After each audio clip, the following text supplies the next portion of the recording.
right, and welcome to another episode of the Political Playbook. I'm Wyatt, and this is my co-host Darren. And today we've got a jam-packed 2-minute drill for you guys. The first topic we're going to be talking about today is this Israel museum shooting story. So, Darren, what do you got on this, man? Well, it looks like a Palestinian activist, Elias Rodriguez, decided that it would be good for him to go and kill two people outside the Jewish museum up in D.C. It's really bizarre when you read or when you listen to like the breakdown of events. And this might be worth discussing too, like the psychology of these killers once they start. Mm-hmm. So he has a handgun, and he just like empties the magazine into this young couple. I believe their names were it was something like Yaron Euron and Lachinsky. Sarah. Yep, Yeah, Euron and Sarah. and but anyways, I think he shot a total of like 20 something bullets. I mean, that's a ton of firepower, and it's surprising that he decided to only kill two people with it, because there was a huge event going on inside the building that he was just outside of. But he kills these two people, and then I guess he's decided he's got his fill, and he walks into the building, tells the people inside, "Hey, go call the police." And they assume, he was like a bystander when the shooting was happened because he's acting all nonchalant. He sits down and somebody even brings him like some water. And then he reveals not long after, when the police are, arriving, that he in fact did it, and he starts chanting free, free Palestine. So it is really just bizarre. I mean, yeah, I'm glad he didn't, but you would think with the amount of ammunition he had with him, yeah, and the fact that there was an event, that he would do more perhaps, or why did he just kill two people outside the event and then just give up basically. Yeah, it's a uh miracle he didn't kill more people, is what it sounds like.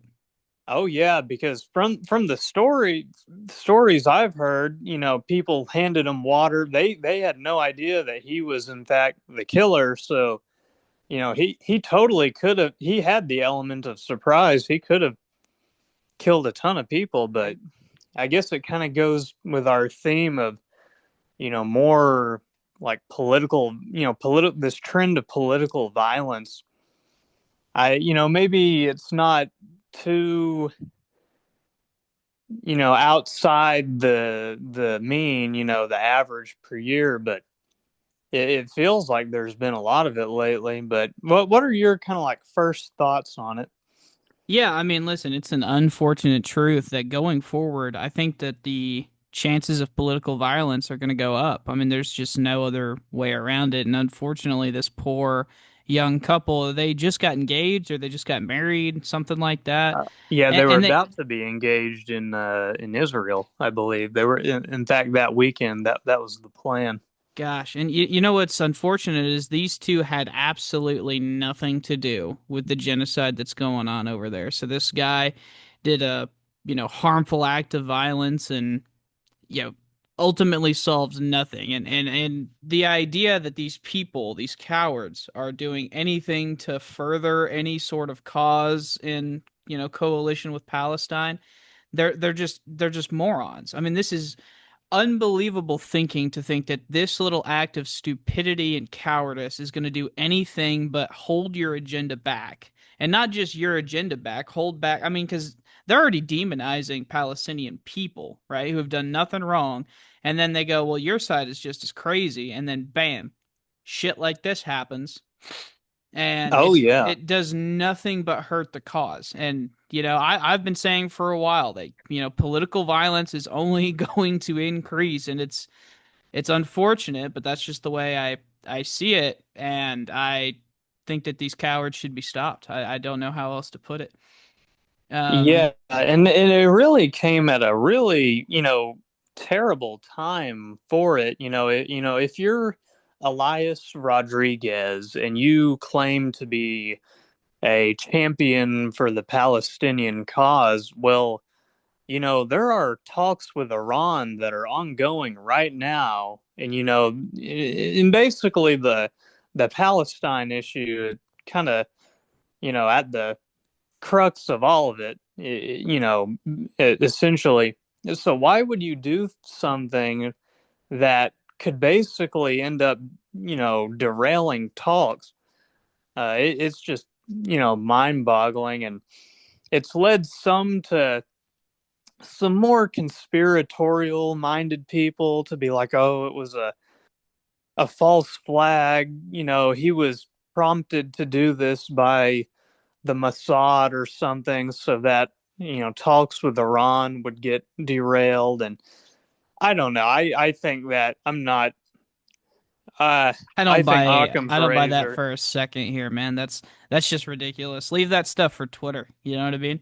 Yeah, I tend to agree. The Occam's razor, it's just some lunatic. And, uh, I mean, like it or not, people like this are out there and they exist. And you know, he's certainly I mean, he's a leftist through and through. So, I guess basically the not that leftists are insanely violent or anything, but I mean, the motivation is very clear. So, Yeah, and I don't disagree with that. Like this is clearly I mean, we were looking up the background of this guy before the podcast started, and this dude is apparently a pretty hardcore socialist where he's from.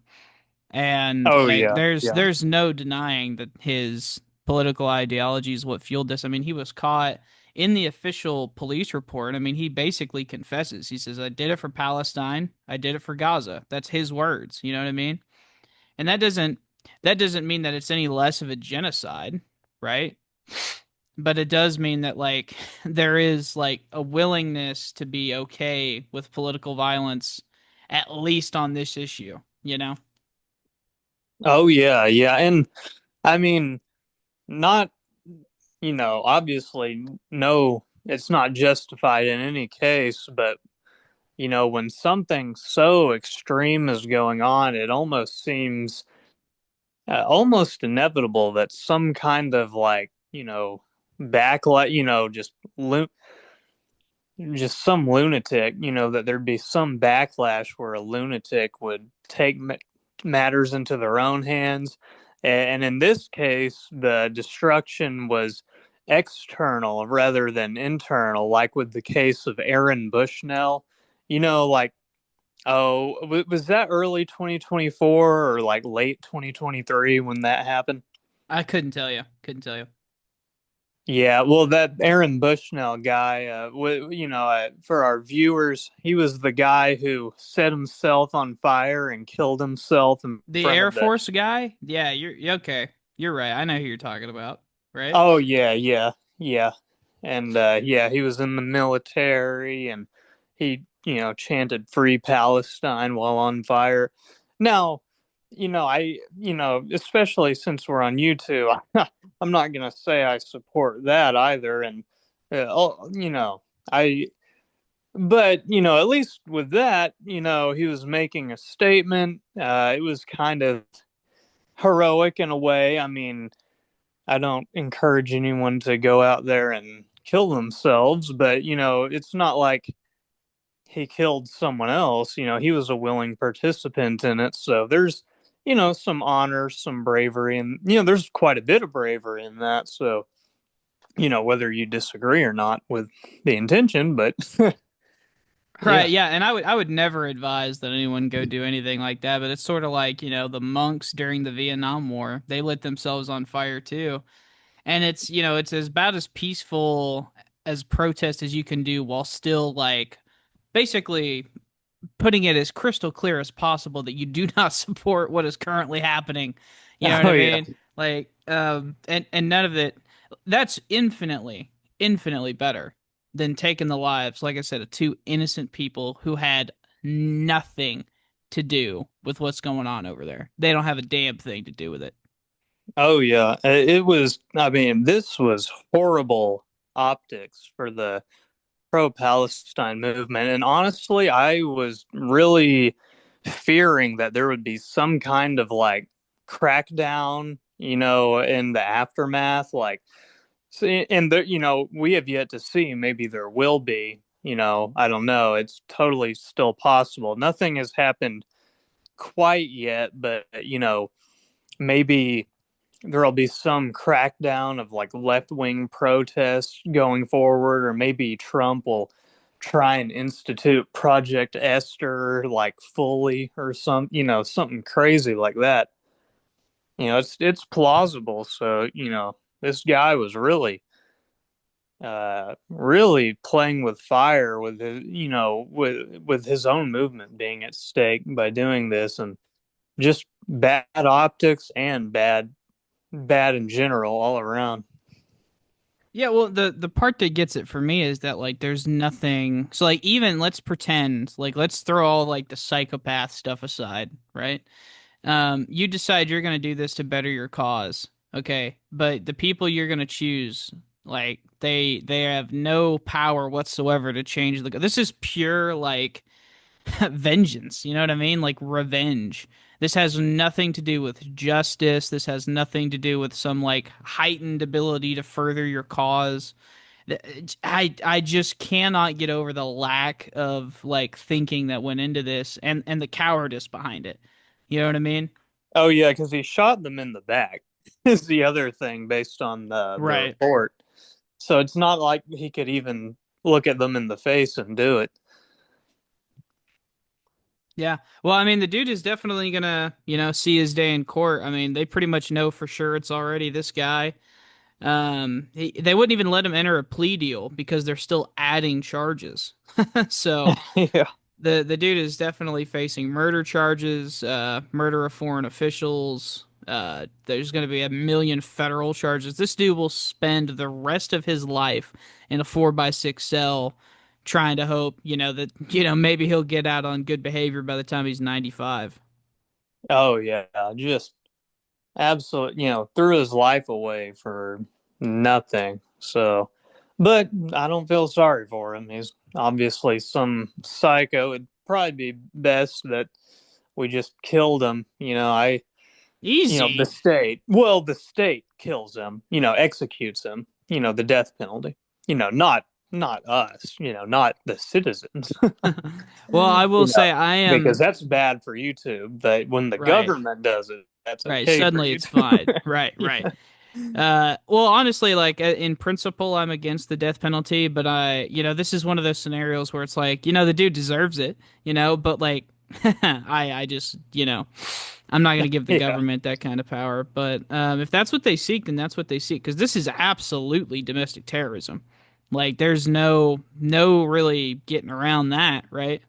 Oh yeah, I think it certainly meets the specifications of it without a doubt. But yeah, bad all around. Next topic, though, if we're kind of done on this one, following the same theme of like, or following that theme of maybe cracking down on anti-Semitism and all that, the Trump administration has revoked like 3 billion, or he's frozen, I should say, not revoked. And I think that word probably does, it probably is good to, specify, but like 3 billion in grants and contracts to Harvard. And in fact, the final 100 million in grants and contracts was actually revoked, not, I think, a couple days ago, whether today or yesterday. And ostensibly it's for like their like DEI policy. Like they're not following the practice of like actually destroying DEI. They're trying to find loopholes, and so like that's like the ostensible reason. Also, I mean, Well, part of the ostensible reason is the anti-Semitism thing. Right. I think that's the real reason. I don't think Trump is some like anti-affirmative action like warrior. I think he knows where his bread is buttered, and the anti-Semitism is what's really being fought here. Yeah, 100%. Like Harvard has well, they've kind of fostered especially when October 7th happened, they kind of fostered a lot of the, free Palestine protests, right? Mm-hmm. And so once Trump won, he issued a letter to Harvard, and not just Harvard, but to Columbia and Cornell and Penn and NYU, all of these major higher education universities. And he basically wrote most of them all the same letter that's based around like this idea of stopping campus anti-Semitism. And he makes a couple of different demands here, right? So he wants them to turn over a list of their foreign students to the government. Okay. For obvious reasons. He also demands that they change their race-based admissions policy because, as we all know, Harvard lost that Supreme Court case for affirmative action, right? And Mm-hmm. he also wants them to deny admissions to students, this is in the letter, quote unquote, hostile to the American values, whatever that means to the Trump administration. And they also request an audit of the political ideology of the student body and faculty. However, they're supposed to do that. And he Yeah. wants he wants quarterly updates on that through 2028. And then not only that, he wants them to change their curriculum and change their hiring practices. So this is just a clear overreach of what the federal government's supposed to do. And I don't have really a problem with the federal government like kind of pushing and putting some pressure on these big universities, but he's doing it for all the wrong reasons. The idea that there's this massive anti-Semitic like presence on these campuses, like I don't know off the top of my head what like the Jewish student body percentage is at Harvard. I would be willing to bet it's probably significantly higher than the population, right? So they are Oh yeah. disproportionately admitting Jewish students and Jewish professors, and look, and there's nothing wrong with that. You know what I mean? I don't have a single problem with that. If you're going to add pressure on Harvard or Columbia, I mean, let's do it for the right reasons.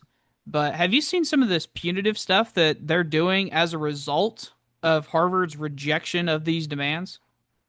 Other than like the freezing of grants and contracts, I have there been other measures? Oh, big time. This is great. So the funding is just kind of the tip of the iceberg. And it's not just Harvard like the university proper that's being denied funds. It's all their research partners that is like a private company that Harvard sends all their top researchers out in. It's stuff for the CDC, cancer research, stuff like that. Oh But they're dang. they're also being investigated. And it would be easier to list the three-letter agencies in which they're not under investigations with them. So just give you a quick hit, right? So the health department, right? They're studying medical students at their graduation in May. They were wearing buttons and scarves in support of Palestine. So the health department is trying to get rid of these students' accreditation so they can revoke their degree. The edu Yeah. the education department has about five or six, but the two big ones are allegations of anti-Semitism and harassment towards Jewish students, and then of course the disclosure of foreign gifts from like the UAE and other countries that are giving them endowments. The Department of Homeland Security is threatening to disqualify Harvard from, foreign students. The EEOC is suing them for discrimination against whites, Asians, and heterosexual applicants. And then, of course, the Justice Department is, whether or not the school's admissions process defrauded the government because they lost that Supreme Court case. And like you said, they're still doing it. They're just trying to find loopholes. The Justice Department is investigating them for fraud of the U.S. government. I mean, and that's just a few of them, right? There's probably 30 more. This is like they are sending the full weight and power of the US government at Harvard for nothing other than just like not capitulating. Yeah, well, okay, here's my thing. I'm basic. Okay, a lot of those things, if it was in a vacuum, I'd be in favor of it. But the fact that it's all to crush like dissent on the, Palestinian question, and then, it's all basically being done for Israel, at the behest of, all the all the donors. That's more of why I'm against it. But in terms of the anti-DEI stuff, I love that. I think it's high time we lay down the law in that regard. I think that's 100% a positive. But I am of two minds that I don't want a good thing to be tainted by a bad thing. There's this line from Voltaire I discovered. I had previously attributed it to Obama, but it's Voltaire. Don't let the perfect be the enemy of the good. But in this case, it's more like there's like this really kind of bad thing and then a really good thing. So it's kind of they kind of cancel each other out, and I think the bad is almost worse than the good. Basically, I cracking down on dissent on Israel. Uh, that is just, I mean, that this is one of my bigger issues. So I don't think it's worth all the anti DEI stuff. Well, see, this doesn't make any sense to me. Why? Listen, it's one of those things like you happen to agree with me that this is bad, but it's like you got there in all the wrong ways. Because like the idea that you aren't opposing this simply because like, hey, it's the most powerful government in the history of the world putting pressure on one of the most fundamental institutions in this country. Like I don't know what to do with you. And listen, don't get me wrong. Harvard has been up to some really stupid stuff the past, couple decades with their DEI. For example, the audience may not know, in order to meet their like DEI race requirements, they're not official race requirements, but they are.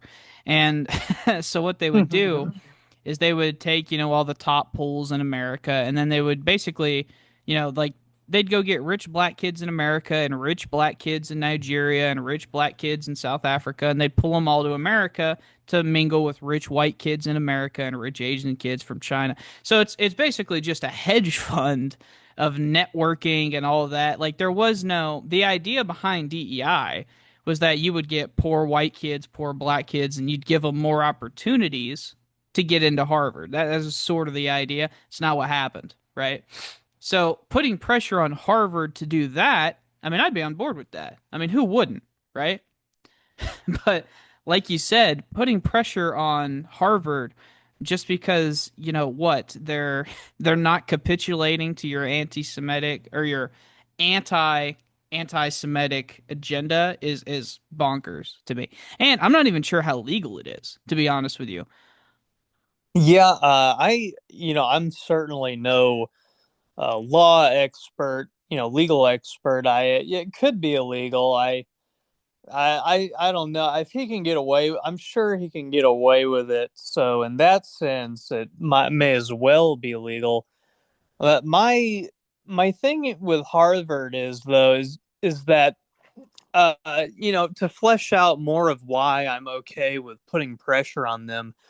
It's like you said, it's like one of the most important institutions in America, and it really, these elite institutions, Harvard, Yale, uh, you know, Brown, all the Ivy Leagues, that decides who becomes powerful in the future because our politicians by and large, are not going to be from regional schools like you and I attended. Not that regional school is bad, it's just it's not prestigious and It's that you not where don't get. power resides, you know? It's not where Oh power yeah. resides.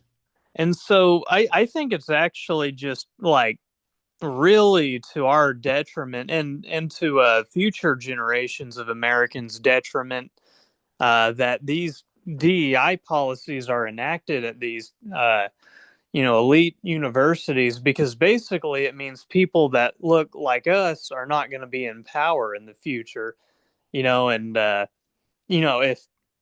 if the trend continues. So in order to halt that, and to get people, more like us, more conservative in their disposition, more like us phenotypically, shall we say. I think it's good that that Harvard's feeling the heat, and honestly, I could care less if they if Trump's actions destroy Harvard as a whole. I think it'll send a good message to the others. Don't do DEI. Again, like I'm conflicted because like I don't want to crush dissent on the Palestinian issue, but that there is a real positive in putting pressure on them to fix their DEI ways. Well, I think that this is only going to embolden them, to be honest with you. I mean, I'll tell you why. So, Harvard, their endowment every year is roughly $150 billion, which is massive, even for the Ivy Leagues, right? So you're Mm-hmm. talking only what 3 to 5 billion of that is from the U.S. government. They're going to be just fine, and there's no doubt about that. So they're going to keep doing what they're going to do, and the only real trump card, no pun intended, that he has is to revoke their tax exempt status, which he won't do because he'll be fought in court and he'll lose. That's just the way it is. I mean, half of these justices attended Harvard. There's, I mean, we can say that they're not biased, but they are, right? Like they're going to defend where they came from and what they stand for and all that. Listen, if you wanted to accomplish what you're talking about, I mean, I wouldn't have a problem with like either A, expanding, like forcing them to expand their access, otherwise they lose their tax exemption status, or you have to like so like right now 73% of Harvard's student body is native born in the United States, right? Mm-hmm. Push that number up to 85, you know? Like just make it a requirement. I don't have a single problem with like structuring like qualifications to be tax exempt for these universities. I have zero because these universities are good. You would acknowledge that, right? The research is certainly good. It's just that ultimately, these institutions are like the power deciders. So if we're not able to control them and put in people who think and are like us, then then ultimately they're bad. Whether they're good or not depends on who controls them. I think that that's ludicrous. I mean, so like so would you say right now they're a good? No, no. I mean, That doesn't make in terms what? of research, I'll say they're good. But in terms of like who these institutions determine will be our future leaders, no, I think they're bad because I the DEI policies have been in place for so long. Right, and what has been the effect of that? That's negative to you. I mean, DEI Uh, is basically going away, wouldn't you think? it's certainly being curtailed, but they're finding creative loopholes around it, which is like the source of contention for the whole, for Trump's push. But, it's bad because they're ideologically dissimilar from myself. So, I don't understand in what ways. I mean, you're an elitist yourself, so you're gonna tell me you're what that far away from Harvard, right? Like this doesn't make any sense, right? well, they're And okay. even Yeah, it but look, listen, listen, listen, they're listen, listen. anti-white elitists. Let's say, That's oh Jesus, damn it. Okay, so let's let's just stipulate that that may be the case, right? You would not you would have to acknowledge that like it's at least a powerful force for like furthering society. So in other words, if you want America to be the best America it can be, it's going to require a strong Harvard and a strong Columbia, strong regional colleges, like stuff like that. Higher education is a must for a functioning society.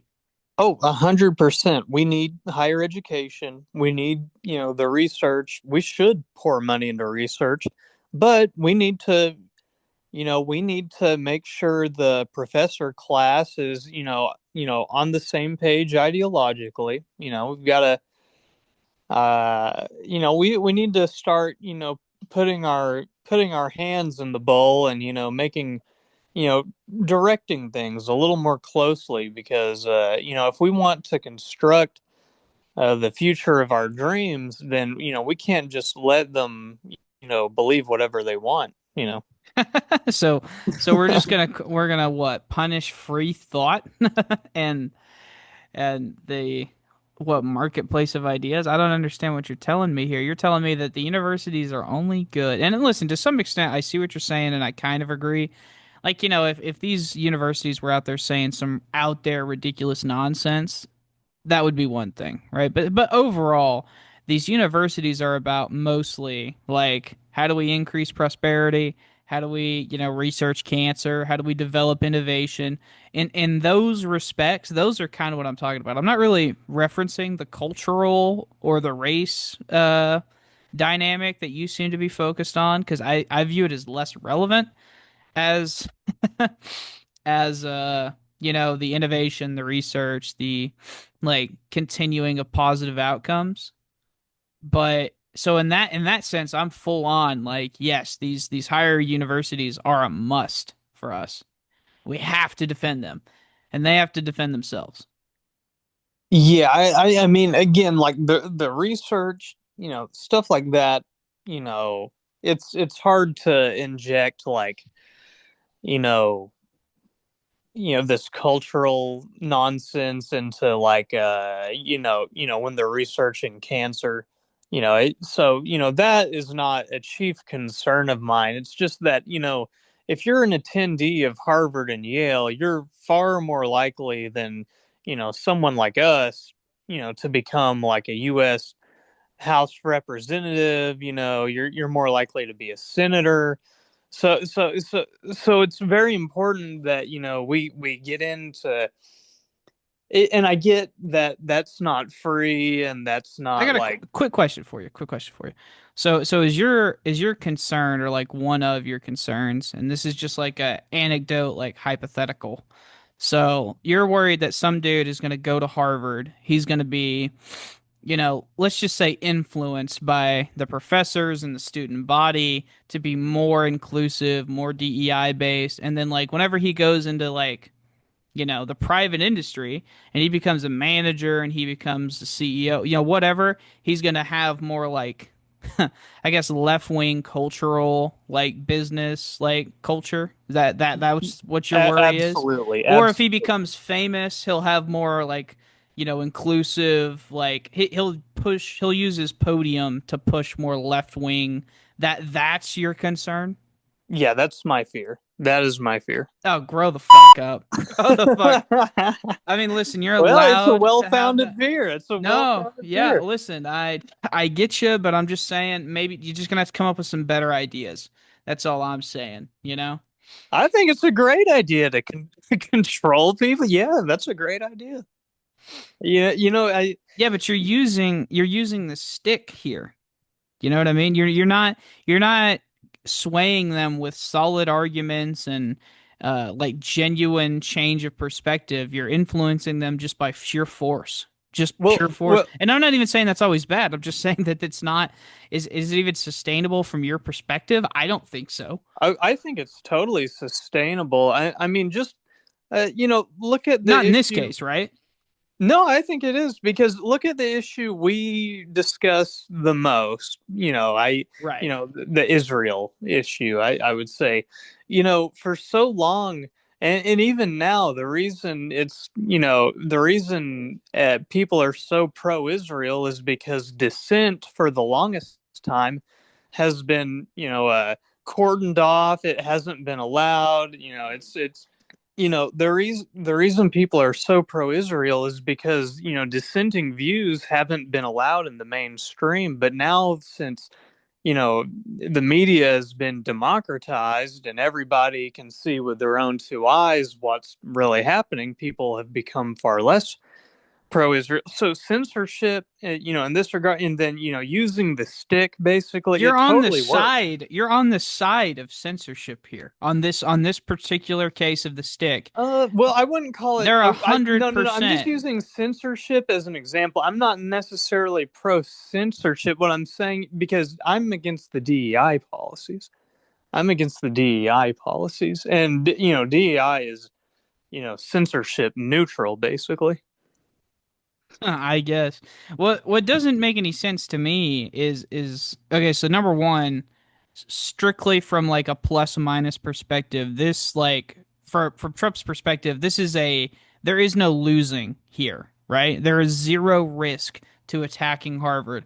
His base hates higher education, they hate DEI, and they love Israel, right? So like there is no negative for him here, right? And he's not doing like a cost benefit analysis about whether or not this research is delivering results, or are these students like having their life threatened on campus all the time. He's literally doing this out of pure spite for the fact that they rejected his demand letter. Okay.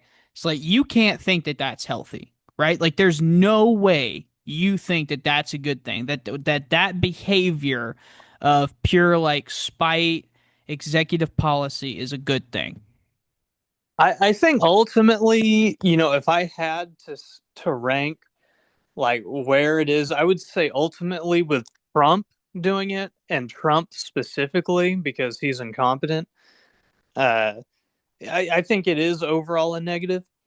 But I'm saying all this to say that it's not a complete negative, and that I there is perhaps a world, it could even be this world where it turns out to be more so a positive than a negative. But right now, I generally oppose what he's doing because he's using it to crush the Palestinian protests. But I'm just saying, like, there is some good to it.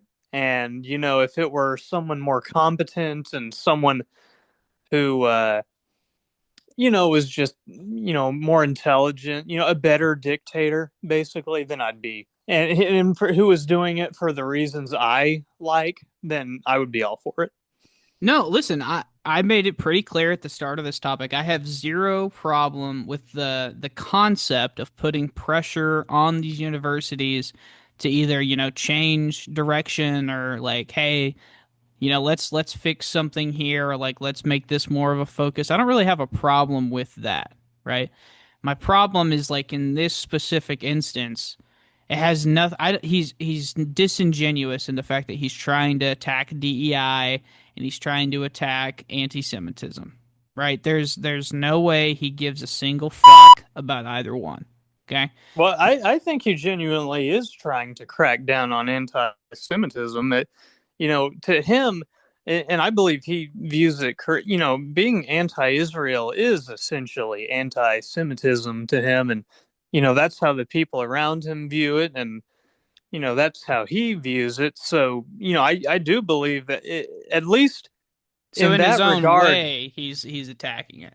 yeah, I think in his, to him, he's acting in good faith. He thinks he's really, curbing a What do you th- societal ill. What do you think he thinks is more of a sin? The fact that they're trying to loop around DEI, the fact that there is anti-Semitism on campus, or that they rejected openly his letter of demands? What do you think matters more to him of those three?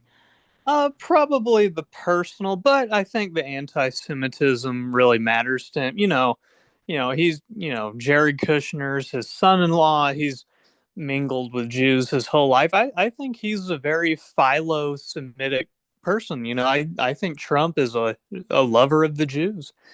And so I think he really does take offense when he sees anything that could be construed as, anti-Semitism. People, it's there's this like weird line that I'll see on Twitter from like leftists who are like, oh, Trump's cabinet and Trump himself are secret Nazis. I'm like, no, they're like the most philo-Semitic people perhaps in the world. So, I think Yeah, that. this is definitely the one of the most pro-Zionist administrations in a long time, for sure. Oh yeah, more pro-Zionist than I would say than any modern past president. I mean, I feel like even Bush, he had his, certainly more than Obama. So Oh, without a they doubt. they definitely had their limits. With Trump, I don't think there's. I mean, even you can just see how he's viewed in Israel. He's their favorite president of all time. Yeah, yeah, and hey, I don't doubt that, right? Because he's basically given them everything that they've wanted, even stuff that they haven't asked for, right? I mean, that's what the whole Golan Heights thing was, where they were like, we didn't even ask for it, but he Yeah, said we can have yeah, it.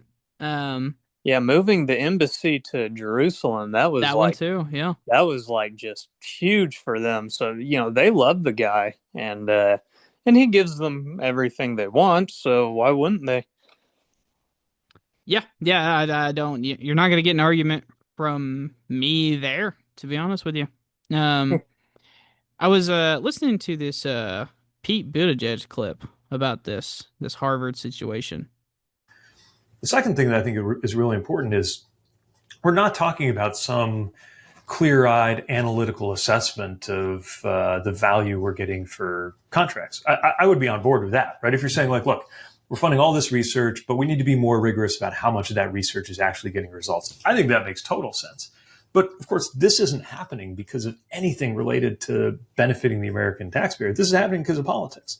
And if we become the kind of country where a university is dismantled because it doesn't line up with the politics of the man who happens to be in charge of the government, we cannot possibly be the world's leading nation. And he basically says like, listen, this is not like a calculated thing. Like this is pure. He makes the same assumption basically that I do, that this is out of like pure spite. This has nothing to do with whether or not he actually gives a damn about fighting anti-Semitism or DEI.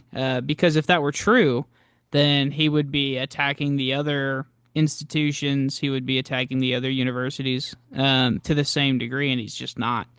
I mean, he's not attacking small regional colleges or like big state, universities to the degree as Harvard, because Harvard's president wrote a letter in the New York Times basically telling Trump to go fuck himself. We're not doing it. I Well, can't I yeah, can't you lay have the a argument any better than that. But I'll give you the last word. I'll give you the last word or the last well, set of you words. certainly have a point there, and I think that's certainly a big part of it. I will say one more thing. Trump is like the ultimate showman. And so when you think of elite universities, the first thing that comes to mind before Yale, before Princeton, before any other Ivy League, it's Harvard. Harvard is the premier American university. So, he knows by attacking them that that's going to garner all the attention. He loves being in the media, whether the story is good or bad. He loves it. So that's another part of it. I think there are multiple, it's a multifaceted reason. For sure. But yeah, I ultimately, I guess I agree with you that he's probably picking on them specifically because the president dared to defy him.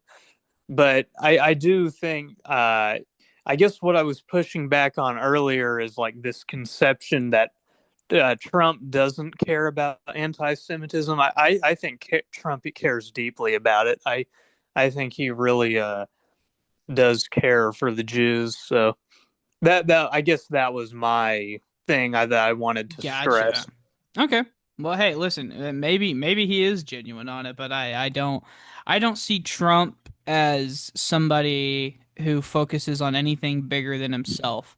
So it's just hard for, and listen, maybe I'm totally wrong. I don't know the guy, right? But it's hard for me to imagine that this dude has this strong principled opinion on like defending the marginalized Jewish people.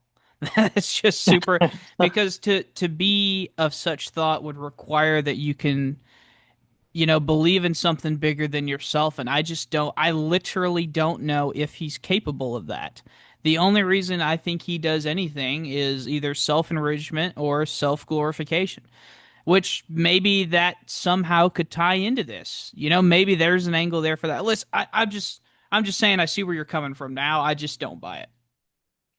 Okay, yeah, that's fair. That's fair. It is hard to get a read on him. I will say it. Yeah. It's kind of like, reading tea leaves, honestly. So, Now, I could see it either way, but I do still think that, to his core, he is a philo Semite. yeah. Now, just to kind of agree with you, I don't think he's a Nazi, like a secret one at all. There's just no way. Oh, yeah. Like you were mentioning those leftists.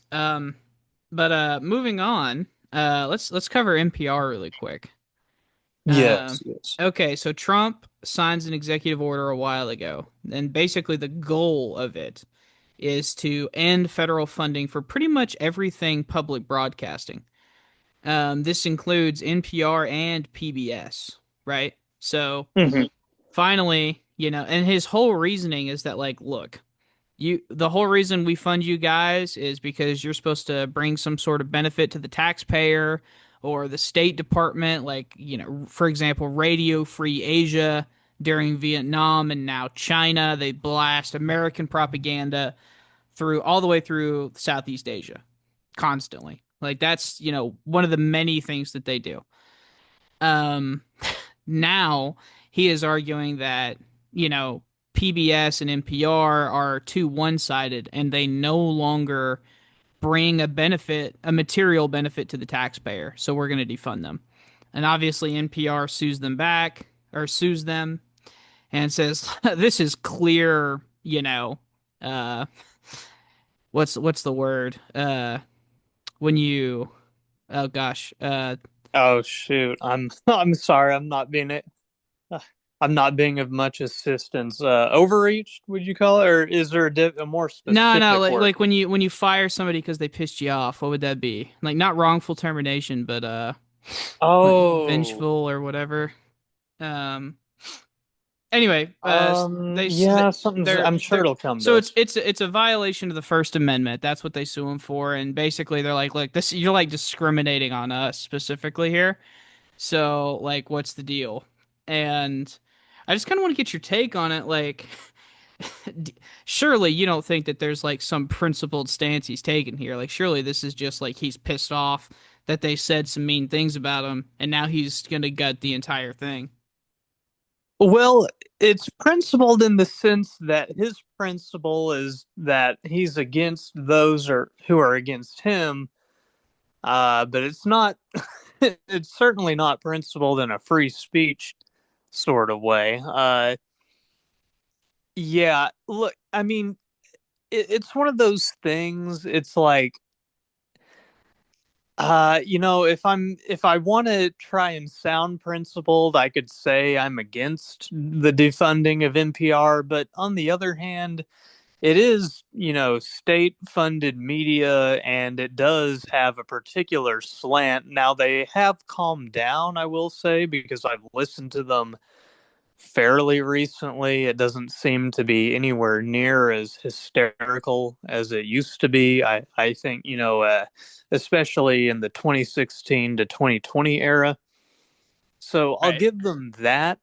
But, you know, it, from his perspective, and honestly from mine, it's like, well, we do have liberal media, we have right wing media, and whether it be NBC, the New York Times, Fox News, OAN, none of that is state funded. So, uh, like, it's already out there. If you want something with a particular slant, you can go and read or listen to any of those other outlets. Why would Trump, assuming he even has the power to, which that's contested, but if Trump does have the power to take away their funding, then why would he continue to fund people who are against him?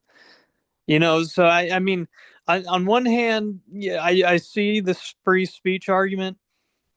On the other hand, it's state funded media, so you know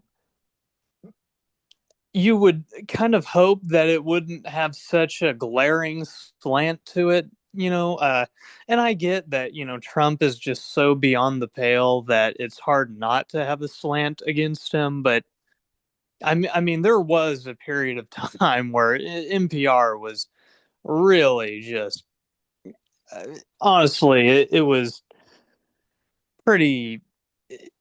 I mean, it's hard to describe just how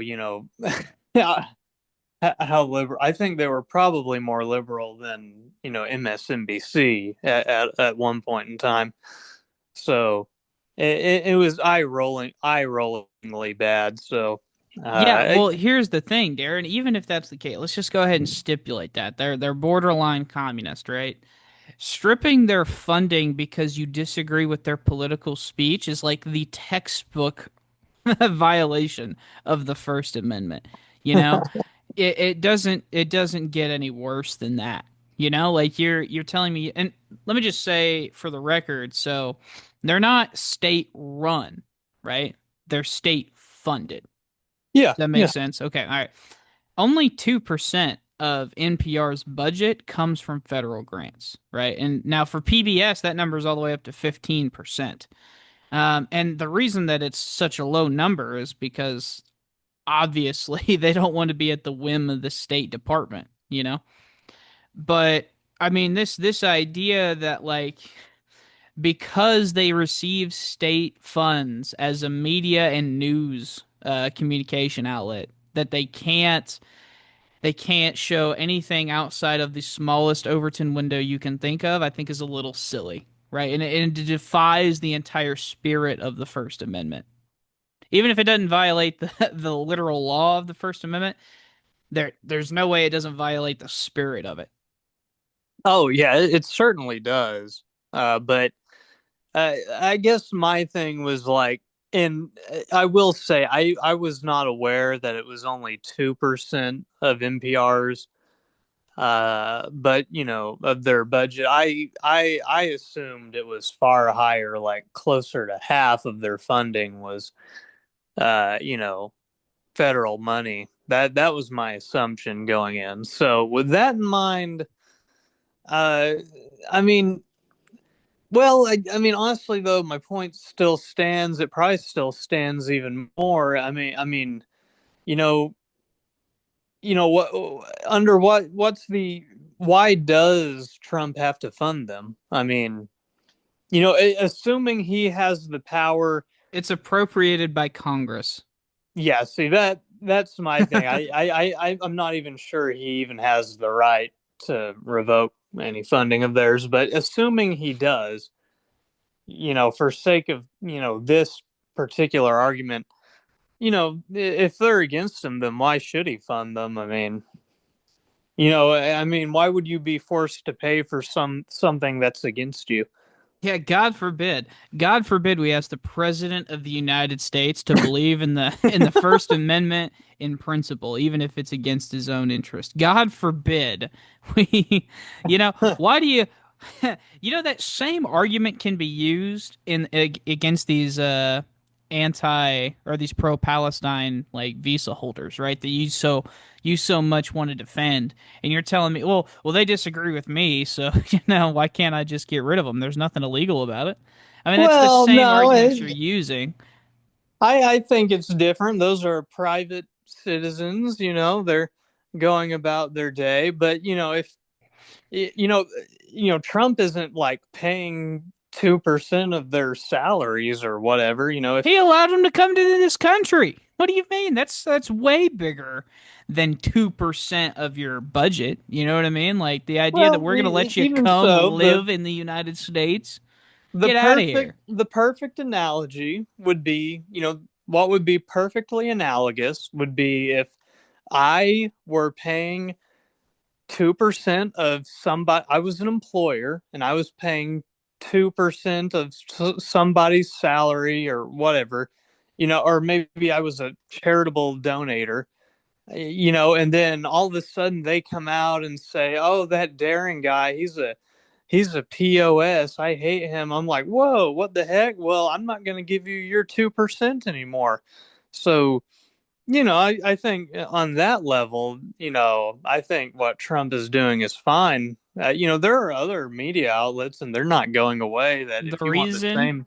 the reason that your situation was not analogous is because Congress is who funded this agency. It has been signed by a president, right? You can't Mhm. just you can't just revoke money. And I understand that you prefaced it as assuming this is even legal. I understand that. But the fact is that if Congress appropriates the funding, you can't just deny it because what, you don't like what they said? Like that's not a good reason. Like that's juvenile. Get Well, the hell out well, of here. well, and my assumption is that the institutions will prevail. Like I think ultimately, Trump really doesn't have any standing to do this. Like you were saying, it is Congress. But so I guess it's almost not even worth arguing my point because I'm ultimately arguing a non-thing. I was more of just in my mind, yeah, well, I won't even go back into it. I was basically arguing a non-thing, so maybe it wasn't even worth touching on. But Fair enough. You got any other dying comments on that one? no, I think we've about covered it on that one. Okay, bet. Well, let's move on. Last week, the House Republicans passed the one big beautiful bill, baby. It now moves over to the Senate, where, of course, as we all know, good legislation goes to die, and they will slash, hack, let the lobbyists take a go at it, take a big old bite out of it, change it, and send it back to the House, where ultimately they will fight and destroy each other trying to, ratify it. So we are in for an entertaining 2 weeks, especially if you're one that reads your political news, because you'll hear about all the shouting matches that these blue state Republicans got into and da da da da da da da. Should be fun. But what's in the bill? So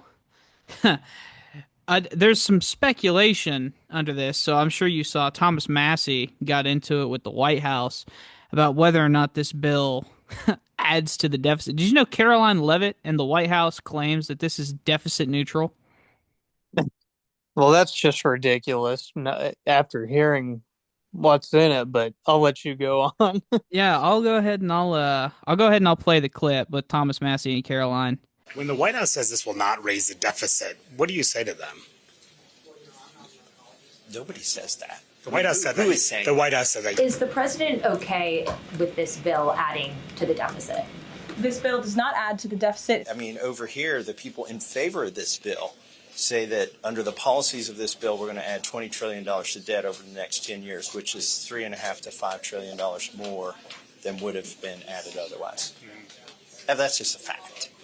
So they're not. I mean, that's under rosy assumptions. Yeah, they're saying it's deficit neutral. No, that's a joke. Yeah, so as Massey said, the people who wrote and voted for this bill are arguing that under the best case scenario, this is going to add at least 2.5 trillion to the deficit, like minimum 2.5 trillion. The Senate is doing their projections, and the Senate is weird. They do it bipartisanly, which that just makes too much fucking sense. And so their projections are almost $5.25 trillion. Yeah. So obviously, Rand Paul comes out against this, and I'll go ahead and I'll play that clip too. The bigger a bill, the more it includes, the more difficult it is to get everybody to agree to things. I supported the tax cuts in 2017. I support making them permanent, so I support that part of the bill. I support spending cuts. I think the cuts currently in the bill are wimpy and anemic, but I still would support the bill, even with wimpy and anemic cuts, if they weren't going to explode the debt. The problem is the math doesn't add up. They're going to explode the debt by, the House says $4 trillion. The Senate's actually been talking about exploding the debt $5 trillion. This year in September, when our fiscal year ends, the deficit will be about $2.2 trillion. Now, people used to always say, the Republicans would say, what's Bidenomics? That's Biden spending levels. When March, every Republican, virtually every Republican other than me, voted to continue the Biden spending levels, which are going to give us a $2.2 trillion deficit. Now, if you increase the debt ceiling $4 to $5 trillion, that means they're planning on $2 trillion this year and more than $2 trillion next year. That's just not conservative. So I've told them if they strip out the debt ceiling, I'll consider, even with the imperfections, voting for the rest of the bill. But I can't vote to raise the debt ceiling $5 trillion. There's got to be someone left in Washington who thinks debt is wrong and deficits are wrong and wants to go in the other direction. The idea that we're going to explode deficits, and the projections are now looking at over $3 trillion in deficits over the next 10 years, I think is just, not a serious proposal. Where, basically, you get some of the stuff you like, right, Darren? You get the tax cuts, the standard deduction that everybody gets, or actually that 99% of people get, it increases. Child tax credit increases. You do get, if the bill passes, no tax on overtime, car loan, interest, tips, all that, and increased defense spending. But, there are some pretty big cuts. I don't know if you've heard. The student loan changes are going to be pretty dramatic for anyone who isn't caught up. He's going to rescind significant portions of the Inflation Reduction Act. And, of course, the one that everyone is arguing about and where I bet we're going to spend most of our time talking about, Medicaid cuts. At a 10-year horizon, which is how they time out all thare bills, you got anywhere from about a $3 trillion deficit to a $5 trillion deficit. So, what are your thoughts? Is there anything you've heard that I didn't cover, or what are your initial thoughts? You hit on all the big things. Basically, it's all pretty bad because, he wants to do he basically wants to get that, from his first term, he wants the tax cuts, the corporate tax cut, and the standard deduction that had the increase in that. He wants to bring that back. And, just last week, we got our rating got downgraded by a Moody's because, our ability to pay off our debts is looking, less and less plausible.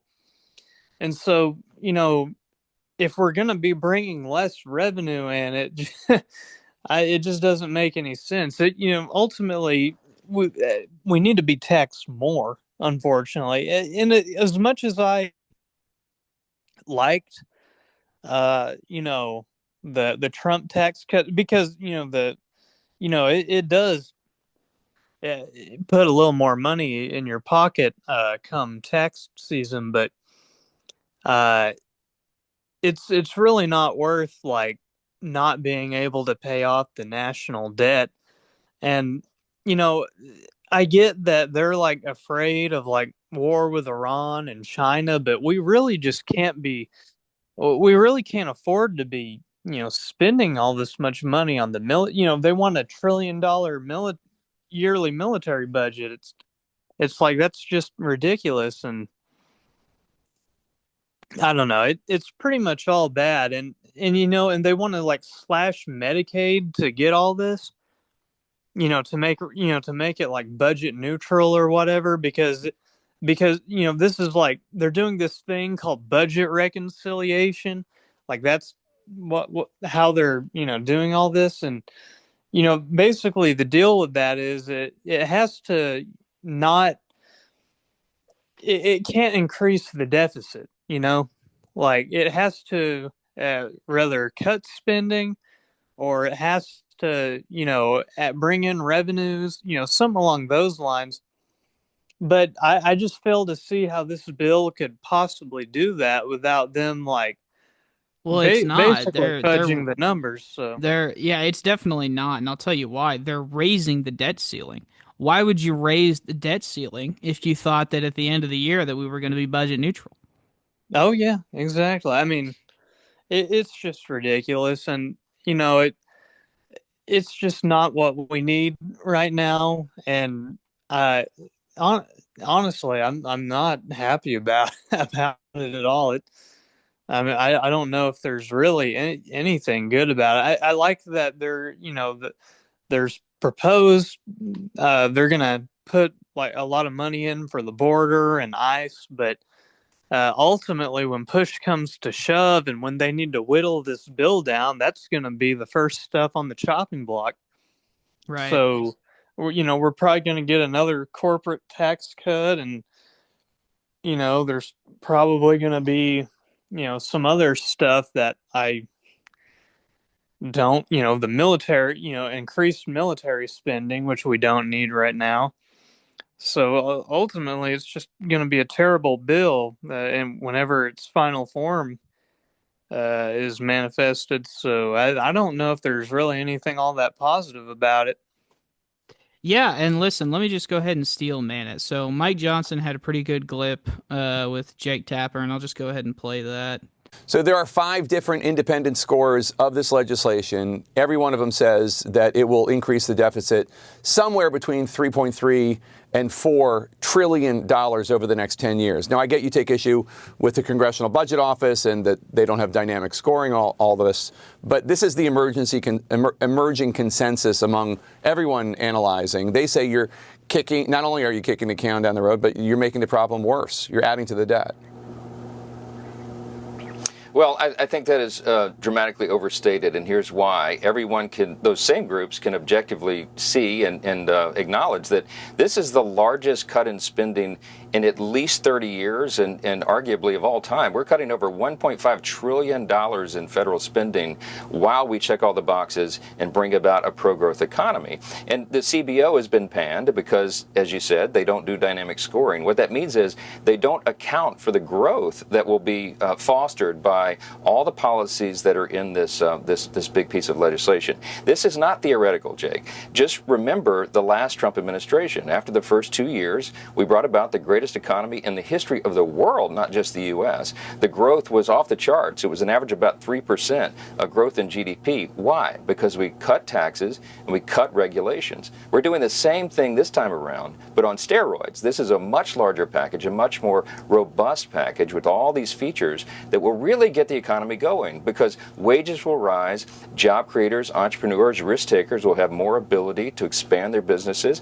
U.S. manufacturing onshore is being incentivized. All these things will work together to make the economy grow faster than many of these projections are putting forth. So we're not buying it. We'll see what happens, and we have the evidence to prove it from the past. Basically, the argument is, hey, look, if GDP goes up and up and up, if we grow 3%, 4% in GDP, which, by the way, would be nuts if we grew that much. Yeah, that would be that's crazy. unbearable. We may be GDP flat for 2025, to be honest with you.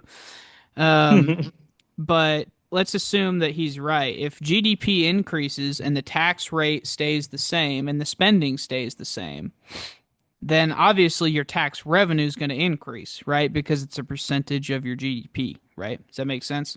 Mm-hmm. So his argument is that we can grow our way out of this deficit. And he got really pissed in that clip where basically he's like, well, they don't account for growth. And it's like, because we're not going to fucking grow, Mike. Like, it doesn't make any sense that he's saying, what, we can grow 3, 4, whatever number percent we need to grow to justify these tax cuts. Because, I mean, this is at the point where, like, Rand Paul and Thomas Massey can't support it. And listen, they're deficit hawks, but also, like, nobody wants a tax cut more than those guys. You know what I mean? Oh, yeah. And the part that shakes it for me, Darren, is so, like, at least when Biden was blowing out the deficit, it was like, okay, we at least got, plans and funding for bridges, roads, chips, centers, we got tangible assets out of it, right? what is the tangible asset that we're going to get out of this? It's really nothing. I mean, you're going to end up.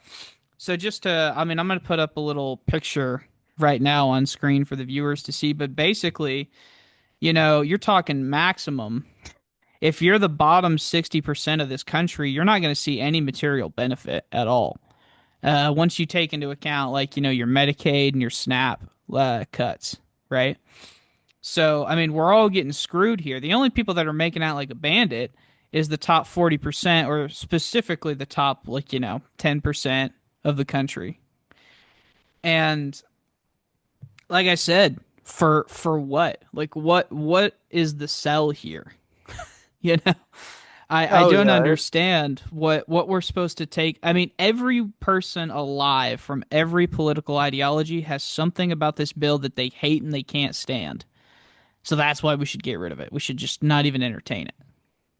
Yeah, ultimately, I honestly, it should all just be scrapped and reworked. But I mean, I don't think that's going to happen. I think ultimately we're going to get something fairly unsavory by the end of it all, and hopefully they can, hopefully in the next couple of weeks that they can whittle it down and mitigate the damage it'll do. But yeah, I mean, right now is not the time for tax cuts. It's the time for tax increases. So Yeah, I couldn't agree more. They're saying that potentially almost, 8 to 9 million Americans are going to lose health insurance if this bill passes. So, to kind of put that into perspective, that doesn't sound like a lot, right? You're like, it's a country of almost 400 million people, right? Like, what's the big deal? That would work back the clock 10 years in terms of the number of Americans that are uninsured. That's going to roll back the clock a decade. So, um, obviously, it's not good in terms of, like, if you're poor and don't have health insurance. So, and this, I don't know if you've paid attention much, but there's this dumb idea that people on Medicaid are just mooching off the government. They're basically living on a private yacht, but they need Medicaid is the way they make it sound.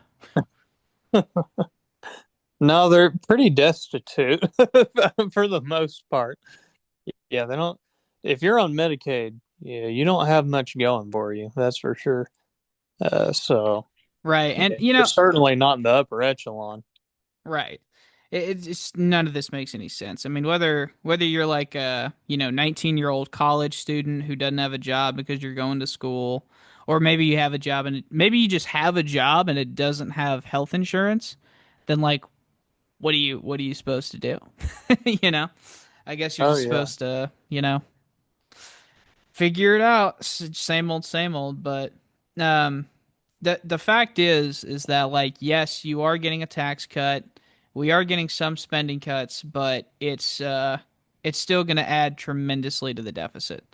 What probably at some point over Trump's 4 years, we're going to reach, as a percentage of GDP, our debt will reach over 100% of GDP at some point. Yeah. The interest on our debt alone is going to be more than our military budget. Think about that. And they're trying to sell our bonds. That's why you saw our bond rating, as you mentioned, it went from AAA to AA1, which Mm-hmm. basically means that from now on, when we have to borrow money, when we have to deficit spend, that the interest on that bond is going to be, like, significantly higher. So, like, rather than being like a 2% or a 3% bond, it's going to be like a 5% or 6%. So this is only going to be exponentially harder, and it's like nobody cares in Washington because they're all old and they're all about to die. Some of them literally are dying, like these Democrats, literally dying in office. That's why the bill passed in the House, because Yeah, I think a yeah. Democrat died off, and then he Demo- couldn't tie the vote. So I forgot his name. Democrat in Texas. Yeah, Democrat in Texas died. Yeah, but they'll oust David Hogg for pointing it out. Oh, Did you see that? I don't know if you yeah, saw. I did. I did see that. That's I also saw him on Bill Maher too. Or is that where it was? Yeah, that's what spurred Yes. it Yeah. because he had this little monologue where he was like, you know, basically out with the old and with the new, and it pissed off the elders, I guess, and they got rid of him. So Oh, he's no longer the vice chair? I don't think so. I think he's no longer in that No position. kidding. I did not see that. That I did not see. That's if that's true, that's unbelievable, actually. Because he's right. I mean, we need new blood. And I'm not even the biggest David Hogg fan. Like, but he's absolutely right. Let me make sure I have that right because that's the headline I saw. I mean, maybe there's Oh, there's pressure. a move to potentially oust David Hogg from his Okay. position. I So was he is literally not. Yeah, about to okay. say, I was like, Okay. he just won that thing too. That's not. But anyway, regardless, I appreciate you fact checking us Yeah, live. I blame clickbait because I read headlines and I don't. That's Right. my problem. I'll read the headline and I'll be like, oh my gosh, and Yeah. yeah, I should have read further into. Okay, but he has not yet been ousted, but he did piss off the old folks. So You know, it is worth mentioning too, and then I'll give you the last words and, then we can move on to our last topic if you want. But Biden's proposal this year, basically his idea was that if you make over $500,000, we're going to remove your tax cut, right? So now you're going to pay a higher tax, and that would roughly fund $1.1 trillion over the next 10 years, which is also enough to fund Medicaid and SNAP just by themselves. So, like, that would add basically an extra $1 trillion in surplus over the next 10 years. And instead of doing that, they're deciding they're going to add anywhere from 3 to 5 trillion. So, should be fun. responsible governance. Mm-hmm. Any final Uh, thoughts before we move on? oh, I think that's all I have to say on the matter.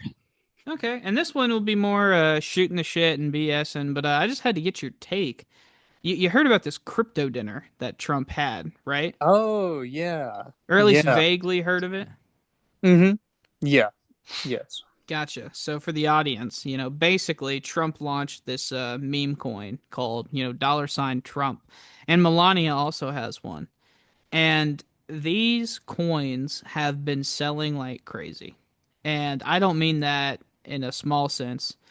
So 40% of Trump's net worth are in these coins now. And the way that that works is A, he's doing a little bit of a rug pull, and if you know your crypto, you know what that means. Um, the other way he's doing it is that anytime the coin actually changes hands, so when you buy and sell these meme coins, the Trump family will get a little bit of a cut of the processing fee, and that's estimated that that's got anywhere from $320 million in fees. It's only been a couple months. Yeah, like this is not Huh. good. And these are crypto. I don't know what you'd call them. Financial speculators, I guess. These are crypto people from all over the world. There was a Chinese billionaire at this dinner, a Korean, people from the Middle East, Taiwan. There's people from all over the world because they have a staked interest in how the US is going to regulate cryptocurrency. So really, I just wanted to get your take on this. So basically, all these like foreign nationals are giving money to this Trump meme coin, which is completely valueless. And they're doing it just so that way they can get Trump's ear for a dinner. Well, I mean, do you have any opinions on that? You're pretty for Uh, or against?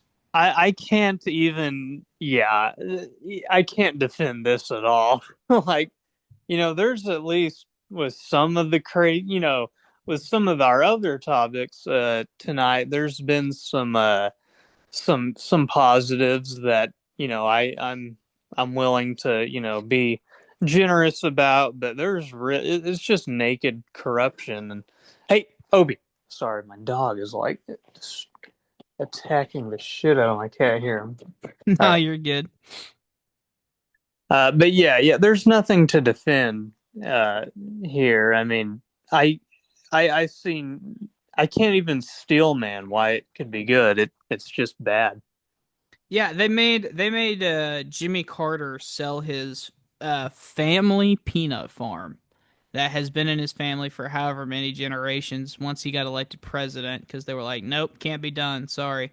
You Yeah. can't own any business. But meanwhile, in the modern presidential, this is only possible in the Trump era of politics.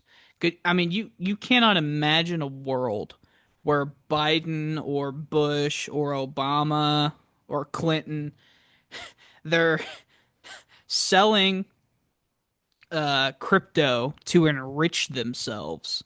I mean, that's all this is. Yeah. This is not like he has no campaigns to run. This is not a campaign fundraising thing. This is not, this is literally just him and his family are getting loaded off of the fact Yeah. that these people are groveling, and I think that's what he loves the most. These people are coming to him groveling, "Oh, Mr. President, you're such a great leader. We're looking forward to working with you." Like he loves this stuff, man. And it's like you said, there is no defending this one, you know?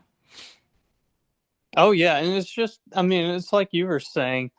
It's just monopoly money at the end of the day. Like, there's no value to the Trump crypto coin. I mean, it's not like it's not there's I mean, it would be bad even if he was selling a tangible good and then like the people that bought the most, but there would honestly be a little more, I don't know, honor in it. But it's I mean, it's a shit coin. I mean, that's literally what they call it. They call them shit coins because they're shit. So, Yeah, no, and they declared it, by the way. The Trump family, because that's the business that's like running all of this, they declared it a meme coin, which like the official definition is, it's currency that's tied to an online joke or a mascot that has no function beyond speculation. So like you said, it's fucking worthless. So mhm.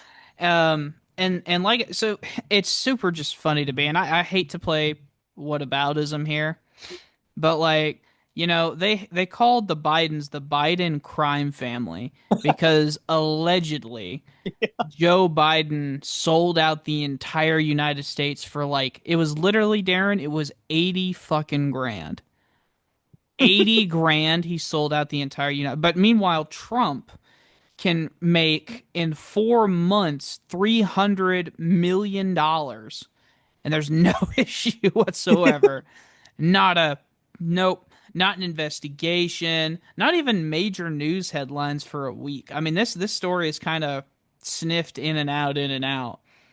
But I mean, it's grabbed a couple of primetime headlines, but I mean, this is unbelievable. I mean, this is the biggest corruption thing, honestly, maybe in modern history in terms of like sheer volume of wealth that is being made here. Oh yeah, it is funny because I do remember that it feels like forever ago, but yeah, during the Biden administration, so much hand wringing was done about the whatever you know Hunter Biden like getting on the board of some Ukrainian like oil company or something, or whatever they were doing, and this was supposed to be the just terrible corruption, because the Ukrainians were basically buying access to Biden through Hunter, or supposedly, even though there's really not any substantial evidence that Joe Biden gave them anything because of it. And like you were saying, and here we are with Trump. It's just so naked, and yet the media almost feels powerless to. It doesn't seem like it's a big albatross around his neck because, it almost felt like the whole Biden crime family stuff almost weighed on Biden's political fortunes more and it was like nothing compared to this. So I don't know if that's like a weakness with like Democratic messaging, or people just give Trump a pass no matter what. But it is funny. I mean, it's Well, just so absurd. they are low propensity voters and like low information voters. So like these people are just probably not aware. I mean, you got to be, and I understand that's like a really that's another way of just calling them fucking stupid. I, that's let me just be frank, I guess. They just have no idea that this is going. And even if they did, listen, there's some portion of them that would just continue to explain it away, and they'd be like, "Well, the Biden crime family or whatever," like it's whatever. I mean, you can already hear it themselves. That's why you're laughing so much, is because I'm right. But I think that it comes because of two things. Number one, the Democrats, the legitimacy of their attacks is at an all-time low, right? Just because of their favorabilities being so down. And, the fact that they just, they're still recovering from a pretty harsh defeat in November.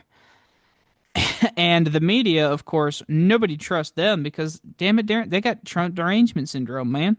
They got Trump derangement syndrome. And they covered up that Biden stuff. They covered up that Biden mental health stuff, man. Hunter Biden's laptop. They covered up Hunter Biden's laptop, or something Biden, something laptop. I don't know. His penis was out. Yeah, exactly. Exactly. But, Yeah. like you said, in terms of scale, this is just so naked. They don't even care. And listen, like Trump's actual argument is like, well, listen, this is completely legal. This is completely legal. But, they're going to come after us no matter what. So we may as well, his literal quote is, we may as well just make as much money as we fucking can. like, he didn't say the F word, but he's, he's like, we may as well make as much money as we can because there's nothing illegal and they're going to scream anyway. And to that point, I guess I get it. But my God, I mean, this is just, I mean, I can't support I would be shamed if I had voted for this. Like, I'd be like, yep, I can't do this. But that does not exist, I don't think. Like, no one's changing their vote because of this corruption. You know what I mean? Oh yeah, it's certainly not swaying any minds. Or if it is, I'd certainly like to meet the person that changed their mind because of this. But yeah. Well, in positive news, just to kind of wrap up, the Thunder beat the Nuggets, and we're looking like we're going to beat the Timberwolves. Obviously, we're filming on a Wednesday, so maybe by the time you're listening to this, we already have, and we're on our way to the finals. So, Thunder I up. hope so. 3-1 right now. 3-1. We're wiping the floor with that thug, Anthony Edwards. Oh, yeah. Yeah. Well, any final words from you, Darren, or you want to end it there? Oh no, I think this was a good one. That about covered. I think I've said my piece.